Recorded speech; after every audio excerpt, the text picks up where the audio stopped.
Hala, kayo pala yan? Yung mga kaklase ko nung high school. Nakakaya ka, Kylie.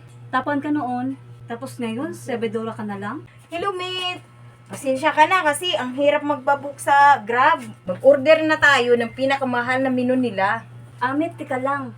Yung waitress parang pamilya sa akin eh. Kylie, ikaw ba yan? Ang dating top 1 sa klase noon. Ngayon, waitress na? Hala, kayo pala yan? Yung mga kaklase ko nung high school, Ann at Lovely. Kumusta na kayo? Ito, negosyante na. Nakakaya ka naman, Kylie. Tapuan ka noon, tapos ngayon, sebedora ka na lang.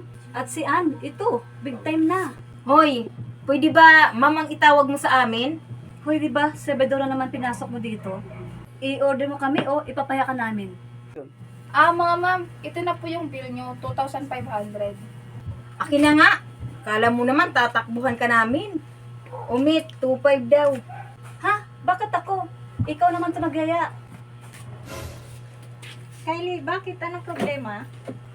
Itong dalawa po nating customer, wala po silang pambayad. Aba, lumang tugtugin na yan mga madam.